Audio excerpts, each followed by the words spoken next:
Mari kita sama-sama buka di dalam Lukas pasal yang pertama. Ayat yang ke-5 sampai ayat yang ke-25.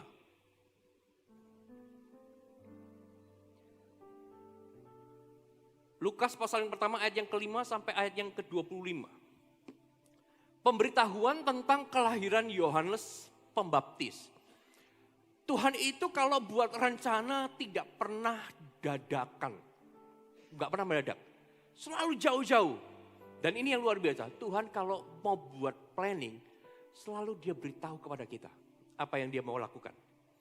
Sehingga kita bisa menjaga diri kita. Pemberitahuan tentang kelahiran Yohanes Pembaptis. Kenapa kok harus dikasih tahu kalau Yohanes Pembaptis ini harus lahir? Karena Yohanes Pembaptis ini adalah pembuka jalan.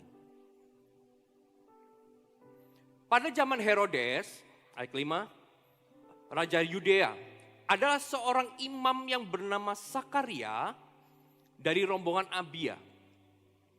Istrinya juga berasal dari keturunan Harun namanya Elisabet. Keduanya adalah benar di hadapan Allah dan hidup menurut segala perintah dan ketetapan Tuhan dengan tidak bercacat. Lihat, Elisabet dan Sakaria ini orang hidup takut akan Tuhan. Enggak bercacat. Dia taat semuanya. Tetapi perhatikan, mereka enggak punya anak sebab Elisabet mandu dan keduanya telah lanjut umurnya. Katakan lanjut umurnya. Pada suatu kali, waktu tiba giliran rombongannya, Sakaria melakukan tugas keimaman di hadapan Tuhan. Sebab ketika diundi, sebagaimana lazimnya untuk menentukan imam yang bertugas, dialah yang ditunjuk untuk masuk ke dalam bait suci dan membakar ukupan di situ. Sementara itu seluruh umat berkumpul di luar dan sembahyang. Waktu itu adalah waktu pembakaran ukupan, maka tampaklah kepada Sakaria seorang malaikat Tuhan berdiri di sebelah kanan mezbah pembakaran ukupan. Dan melihat hal itu ia terkejut dan menjadi takut. Tetapi malaikat itu berkata kepadanya, "Jangan takut hai Sakaria, sebab doamu telah dikabulkan dan Elisabet istrimu akan melahirkan seorang anak laki-laki bagimu dan haruslah engkau menamai dia Yohanes. Engkau akan bersukacita dan bergembira, bahkan banyak orang akan bersukacita atas kelahirannya itu. Sebab ia akan besar di hadapan Tuhan dan ia tidak akan minum anggur atau minuman keras dan ia akan penuh dengan Roh Kudus mulai dari rahim ibunya. Ia akan membuat banyak orang Israel berbalik kepada Tuhan Allah mereka dan ia akan berjalan mendahului Tuhan di dalam roh dan kuasa Elia untuk membuat hati bapa berbalik kepada anak-anaknya dan hati orang-orang durhaka kepada pikiran orang-orang benar dan demikian menyiapkan bagi Tuhan suatu umat yang layak baginya." Lalu kata Sakaria kepada malaikat itu, "Bagaimanakah aku tahu bahwa hal ini akan terjadi? Sebab aku sudah tua dan istriku sudah lanjut umurnya." Jawab malaikat itu kepadanya, "Akulah Gabriel yang melayani Allah. Dan aku telah diutus untuk berbicara kepadamu dan engkau berbicara dengan engkau dan untuk menyampaikan kabar baik ini kepadamu." Katakan kabar baik. "Sesungguhnya engkau akan menjadi bisu dan tidak dapat berkata-kata sampai kepada hari di mana semua ini akan terjadi karena engkau tidak percaya akan perkataanku yang akan nyata kebenarannya pada waktunya." Dan sementara itu orang banyak menanti-nantikan Sakaria, mereka menjadi heran mengapa begitu lama ia berada di dalam bait suci. Dan ketika ia keluar, ia tidak dapat berkata-kata kepada mereka dan mengertilah mereka bahwa ia telah melihat sesuatu penglihatan di dalam bait suci. Lalu ia memberi isyarat kepada mereka sebab ia tetap bisu. Ketika selesai jangka waktu tugas jabatan, ia pulang ke rumah. Beberapa lama kemudian Elisabet istrinya mengandung dan selama 5 bulan ia tidak menampakkan diri. Katanya, "Inilah suatu perbuatan Tuhan bagiku dan sekarang ia berkenan menghapuskan aibku di depan orang." Katakan amin. Tahukah bahwa Imam Sakaria ini hidup di dalam zamannya Herodes? Karena firman Tuhan ayat 5, pada zaman Herodes Raja Yudea adalah seorang imam yang bernama Sakaria dari rombongan Abia. Istrinya juga berasal dari keturunan Harun namanya Elisabet. Sakaria hidup di dalam pemerintahnya Herodes. Dan pada pemerintahan yang sama, raja yang sama Herodes, Yesus lahir. Yesus lahir. Artinya apa? Artinya bahwa pelayanan Imam Sakaria dan Elizabeth ini tak pernah salah tempat, salah waktu, salah keadaan. Pada zaman Herodes pula, walaupun usianya sudah tua, Sakaria dan Elizabeth, Tuhan tetap bisa memakai mereka. Tuhan gak pernah salah memilih keadaan. Kalau Bapak Ibu mungkin berkata, ini kan aku udah usia segini, masa masih mau dipakai Tuhan lagi. Tuhan tak pernah salah. Tuhan itu tahu betul siapa orang yang dipilih. Dia hidup di dalam zaman Raja Herodes memerintah. Yesus juga lahir di dalam zaman Raja Herodes memerintah. Pelayanan Tuhan Yesus itu tak peduli usia. Dan Tuhan itu paling pandai melibatkan seseorang. Siapapun di tempat ini. Tuhan itu paling pandai. Makanya melalui kehidupan Sakaria dan Elizabeth ini kita bisa melihat bahwa tak pernah terlambat pemakaian Tuhan. Gak pernah terlambat. Tak pernah terlambat pemakaian Tuhan di dalam hidup kita. Siapapun, kapanpun, dimanapun Tuhan bisa pakai. Sekalipun mungkin kita berkata, aku kan sudah lanjut usia. Aku kan sudah lama. Tak pernah terlambat.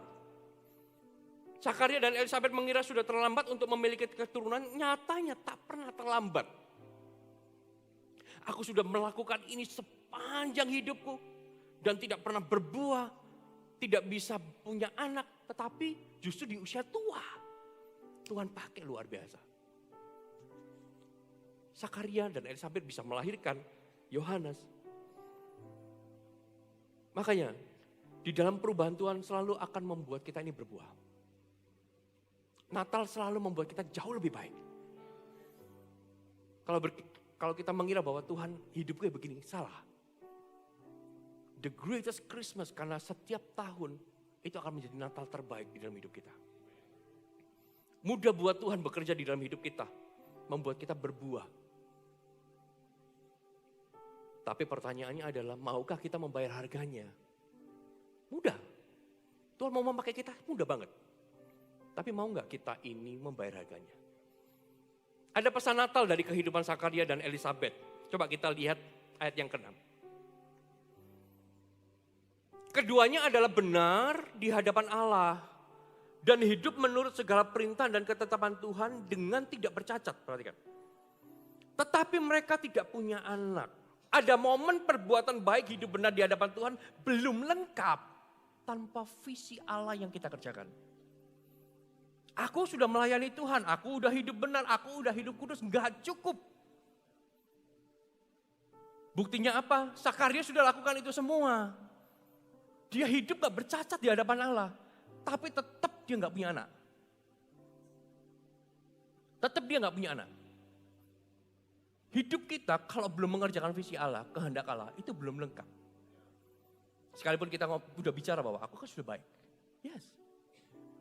Tapi kalau kita mau lebih baik, Glorious Christmas, mau gak mau, masuk lebih dalam.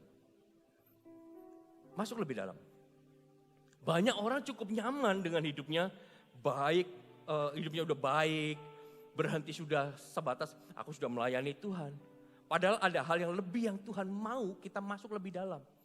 Karena ayat 23, lihat, perhatikan. Ketika selesai jangka waktu tugas jabatannya, ia pulang ke rumah. Beberapa lama kemudian Elizabeth istrinya mengandung dan selama 5 bulan ia tidak menampakkan diri. Katanya inilah suatu perbuatan Tuhan bagiku dan sekarang ia berkenan menghapuskan aibku di depan orang. Lihat, sudah baik tapi Tuhan gak puas. Kamu harus lebih berbuah. Kamu harus punya anak. Mengeluarkan sesuatu, menghasilkan sesuatu. Lebih daripada sekedar perbuatan baik. Dari sini kita bisa melihat apa sih pesan Tuhan untuk tahun depan buat kita. Tak ada yang mandul di dalam rencana Allah. Tak ada yang mandul di dalam rencana Allah. Bukan tak ada yang mandul di dalam perbuatan baik. Tapi rencana Allah. Sakaria sudah membuktikannya. Bahwa dengan perbuatan benar aja gak cukup ternyata untuk dia bisa menghasilkan sesuatu. Sometimes kita berpikir, aku sudah lakukan ini, aku sudah lakukan itu. Aku sudah berdoa, aku sudah taat sama Tuhan, jaga integritas, udah melayani Tuhan. Tapi kenapa kok belum breakthrough? Padahal aku sudah punya iman. Mungkin satu yang kurang. Kehendak Allah yang belum kita kerjakan. Visi Tuhan yang belum kita kerjakan. Kita harus masuk lebih dalam. Dan kata mandul di sini bukan dalam arti mandul secara fisik gitu ya. Tapi ini juga berbicara tentang arti spiritual breakthrough. Sesuatu yang ada di dalam itu yang keluar. Tapi saya juga berdoa buat yang belum punya keturunan. Glorious Christmas, Anda akan punya tahun depan. Katakan amin. Buat beberapa orang mungkin ada yang bertanya, saya sudah ini, sudah itu, kenapa kok nggak bisa? Kok belum mengalami terobosan? Belum berbuah? Lah inilah saatnya kita semua dibawa masuk sama Tuhan. Ke dalam rencana Allah yang begitu luar biasa. Hidup benar aja nggak cukup, Bapak Saudara. Sungguh. Taat sama Tuhan aja nggak cukup kalau kita belum terlibat langsung. Di dalam kerajaan Allah. Rencana Allah itu besar. Mungkin mata kita nggak bisa lihat sesuatu. Rencana Allah itu begitu luar biasa. Bisa nggak membuat kita takut? Bisa. Bisa nggak membuat kita khawatir? Bisa. Makanya ayat 13 berkata, tetapi malaikat Tuhan itu berkata kepadanya, jangan takut, hai Sakaria, sebab doamu telah dikabulkan dan Elisabet istrimu akan melahirkan seorang anak laki-laki bagimu. Dan haruslah engkau menamai dia Yohanes. Engkau akan bersukacita dan bergembira, bahkan banyak orang akan bersukacita atas kelahirannya itu. Sebab ia akan besar di hadapan Tuhan dan ia tidak akan minum anggur atau minuman keras. Dan ia akan penuh dengan Roh Kudus mulai dari rahim ibunya. Tetapi ia akan membuat banyak orang Israel berbalik kepada Tuhan Allah mereka. Dan ia akan berjalan mendahului Tuhan di dalam roh dan kuasa Elia. Untuk membuat hati bapa-bapa berbalik kepada anak-anaknya. Dan hati orang durhaka kepada pikiran yang benar. Dan dengan demikian menyiapkan bagi Tuhan suatu umat yang layak baginya. Lihat, jawaban doa. Karena Tuhan berkata sama Sakaria, sebab doamu telah dikabulkan. Jawaban doa bukan untuk kita berkata thank you Lord and done. Terima kasih Tuhan, selesai. Kita berdoa sesuatu, Tuhan jawab, just terima kasih Tuhan. Tapi kita nggak lakukan apa-apa, selesai. No. Jawaban doa itu justru untuk kita masuk lebih dalam. Kalau Tuhan sudah menjawab doamu, Bapak Saudara, berarti itu tandanya engkau harus masuk lebih dalam. Karena ketika Tuhan berkata sama doamu udah dijawab sama Tuhan. Istrimu akan melahirkan seorang anak laki-laki. Kamu harus namai dia Yohanes. Baru visinya dikasih. Baru rencananya dikasih. Engkau akan bersukacita bergembira. Ayat 15, sebab ia akan besar di hadapan Tuhan. Lihat, ini rencana Tuhan diberikan. Ketika dijawab doa, ada rencana Allah. Artinya jawaban doa itu adalah awal dari sebuah purpose-nya Tuhan. Divine purpose di dalam hidup kita. Jadi kalau bisa mulai Tuhan jawab doanya, mulailah bertanya sama Tuhan, what next? Apa yang harus aku lakukan berikutnya? Karena Tuhan sudah jawab. Apa berikutnya? Engkau akan bersukacita dan bergembira, bahkan banyak orang akan bersukacita atas kelahirannya itu. Sukacita kita bukan karena kita dapat apa yang kita inginkan, tetapi adalah ketika kita bisa melihat orang lain bersukacita karena keselamatan. Itu sukacita kita. Peran kita di dalam rencana Allah itu sederhana. Just persiapkan jalan buat Tuhan. Siapkan jalan buat Tuhan. Kita bukan jadi Tuhan, tapi mempersiapkan jalan bagi Tuhan. Dan di sana kita akan melihat bahwa hidup kita akan berubah, berbuah, dan tak pernah mandul rohani. Apa yang kita kerjakan berhasil. Kenapa? Rencana Allah. Apa yang kita kerjakan, boom, kenapa? Rencana Allah. Rencana Allah. Hari-hari ke depan jangan takut untuk ambil peran dan bayar harga. Di dalam setiap peran yang Tuhan mau berikan buat Anda. Bahkan pesan Tuhan gitu ya. Seperti hari ini. Itu sama seperti kita duduk di hadapan Tuhan. Buat planning strategi. Buat planning strategi sama Tuhan. Untuk kita hadapi masa depan yang hanya Tuhan yang tahu, kita gak tahu. Luar biasa ya. Tuhan tahu apa yang terjadi, apa yang akan dia kerjakan, kita nggak tahu. Tapi Tuhan duduk sama kita, buat planning, strategi. Kamu harus lakukan ini, lakukan ini, lakukan ini. Makanya poin-poin pesan Tuhan ini, Bapak Ibu bisa catat. Sehingga ketika tahun depan Anda mengalami sesuatu, ingatlah ini. Ingatlah ini. Ketika Anda berdoa, Tuhan mengabulkan sesuatu, ingatlah ini. Kalau Tuhan mengabulkan doaku, berarti Tuhan punya purpose. Apa purpose-nya Tuhan? Aku harus lakukan apa? Aku harus lakukan apa? Ketika mungkin Tuhan belum menjawab kita, Tuhan, aku mau masuk di dalam rencanamu. Aku juga mau hidupku berbuah. Sama seperti Zakaria dan Elisabeth. Katakan amin. Lalu pesan yang kedua. Coba kita lihat ayat yang ke-20. Sesungguhnya engkau akan menjadi bisu dan tidak dapat berkata-kata sampai kepada hari di mana semua ini akan terjadi. Karena engkau tidak percaya akan perkataanku yang akan nyata kebenarannya pada waktunya. Sesungguhnya engkau akan menjadi bisu dan tidak dapat berkata-kata sampai pada hari di mana semua terjadi. Karena engkau tidak percaya akan perkataanku yang akan nyata kebenarannya pada waktunya. Janji Tuhan itu ya dan amin. Kalau Tuhan sudah berkata, pasti nyata kebenarannya. Ketika mata kita nggak bisa lihat, berarti bukan berarti Tuhan nggak bekerja. Ketika apa yang kita harapkan itu belum terjadi, bukan berarti itu juga nggak ada. Makanya Tuhan buat mulut nggak bisa bicara sampai saatnya tiba. Sampai saatnya tiba. Pesan yang kedua. Bapak bisa catat. Tetap bekerja dan berdoa sampai kemuliaan tiba. Catat dulu, saya akan jelaskan. Pesannya. Tetap bekerja dan berdoa sampai kemuliaannya tiba. Sekalipun kita nggak bisa percaya 100%. Oh, saya yakin itu. Karena kita kan masih manusia ya. Janji Tuhan, siapa yang bisa percaya 100%? Nggak jaminan.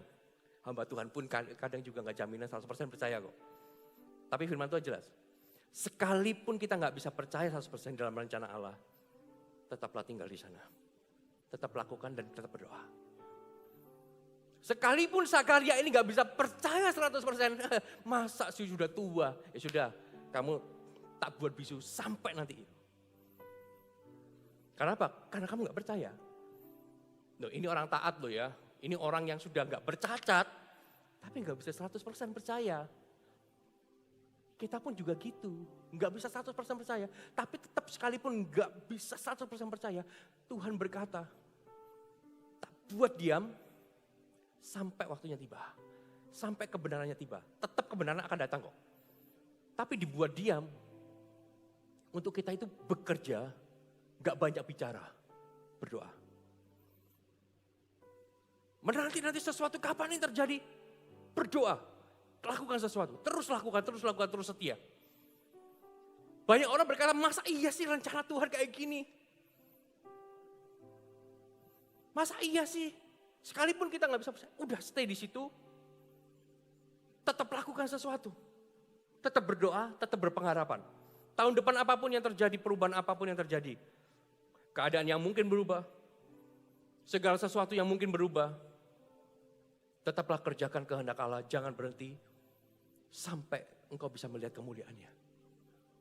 Kita sepakat ya. Coba katakan kanan kirinya, sepakat.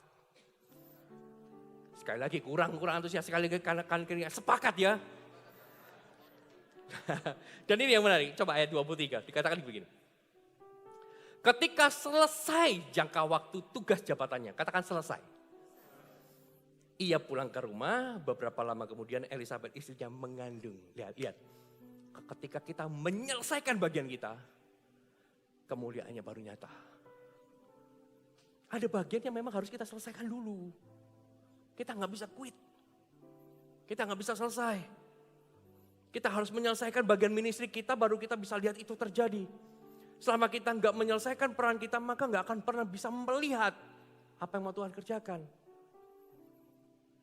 Dia bisu, gak bisa bicara, tapi dia tetap melakukan bagiannya, dia tetap pulang, masa jabatan imamnya selesai, di situ dia baru bicara, oh benar, ternyata mengandung. Tapi sudah kandung gak bisa ngomong. Sampai anaknya keluar baru dia bisa bicara.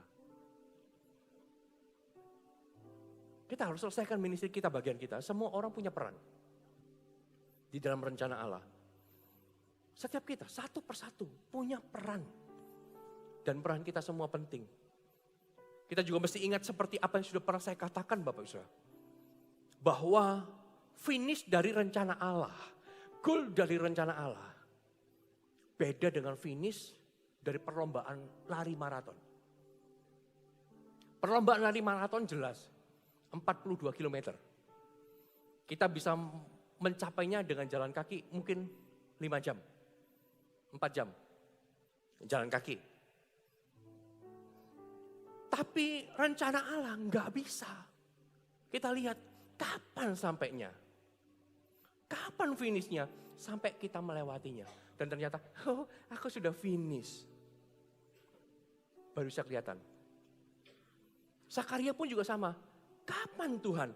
Sampai akhirnya dia menyelesaikan jabatan imannya, baru dia bisa melihat Elisabeth mengandung. Oh ternyata aku sudah melewati. Aku sudah melewati.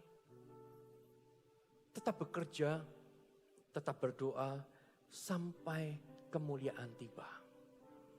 Ya kita harus tetap setia ya. Lakukan bagian kita. Kita gak boleh, aku sudah lakukan ini, sudah lakukan itu.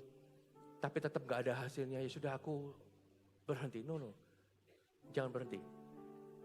Tetap lakukan. Tetap berdoa. Karena kebenaran is kebenaran. Akan nyata. Katakan amin. Jadi pesan ketiga, coba kita lihat ayat ke-24.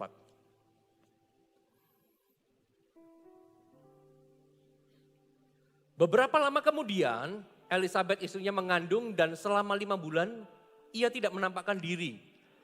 Katanya, inilah suatu perbuatan Tuhan bagiku dan sekarang ia berkenan menghapuskan aibku di depan orang. Kenapa Elisabeth 5 bulan gak keluar? Enggak menampakkan diri. Mungkin dia masih enggak percaya, masih ragu. Oh bener enggak sih ini hamil gitu ya. Karena biasanya 1-5 bulan perutnya belum terlalu kelihatan. Hanya bawaannya mual-mual begitu. Tapi begitu masuk bulan ke-6 biasanya udah kelihatan. Oh benar ini. Dia 5 bulan, enggak aku mau buktikan dulu. 5 bulan enggak mau keluar. Daripada nanti aku udah bilang keluar-keluar, aku hamil, ternyata enggak. Tapi begitu 5 bulan udah gede, dia baru keluar. Dia berkata, ini suatu perbuatan Tuhan bagiku dan sekarang ia berkenan menghapuskan aibku di depan orang. Pesan ketiga, lihat. Tuhan hanya mengerjakan kemenangan dan sukacita di dalam rencananya. Tuhan hanya mengerjakan kemenangan dan sukacita di dalam rencana Allah, bukan kehancuran. Jadi ketika rencana Allah datang di dalam hidupmu, ingatlah ini. Di dalam rencananya cuma sukacita dan kemenangan. Tidak ada rencana Allah yang ujungnya kehancuran, kita nggak ada. Tujuan rencana Allah datang di dalam kehidupan Sakaria dan Elisabeth untuk menghapuskan aib keluarganya. Hanya kemenangan, hanya sukacita. Enggak ada rencana Tuhan yang kita kerjakan ujungnya kehancuran, ujungnya selalu gloria. Ujungnya itu selalu kemuliaan yang luar biasa. Ujungnya selalu itu. Ujung dari semuanya Tuhan mau kita berubah. Ujung dari semuanya itu Tuhan mau kita berbuah. Ujung dari semuanya Tuhan mau kita ini mengalami terobosan. Ujungnya itu. Jadi kalau pemimpin datang di dalam hidupmu dan membawa engkau masuk di dalam rencana Allah, itu ujungnya bukan untuk menghancurkan, tapi justru membuat engkau bertumbuh, berbuah, terobosan terjadi. Semakin berubah zamannya, semakin berubah tahunnya, justru kita harus bekerja lebih giat. Katakan amin. Oleh karena itu dia mau datang di dalam hidupmu untuk membawa perubahan yang besar. The greatest Christmas, maukah kita diubah? Halo, mau gak kita diubah? Mau gak Tuhan nambahkan sesuatu dalam hidupmu? Amin. Diberkati Tuhan. Yang pertama pesannya apa? Lupa. Enggak ada yang mandul di dalam kerajaan Allah. Ya, di dalam rencana Allah. Yang kedua, tetap bekerja berdoa sampai kemuliaan tiba. Dan yang ketiga, berikan kemuliaan buat Tuhan. Mari saya undang semua bisa bangkit berdiri. Nyembahmu, Tuhan dan Rajaku, memujimu, Yesus kekasih jiwaku, mengikutimu seumur hidupku, di hadiratmu bahagiaku penuh.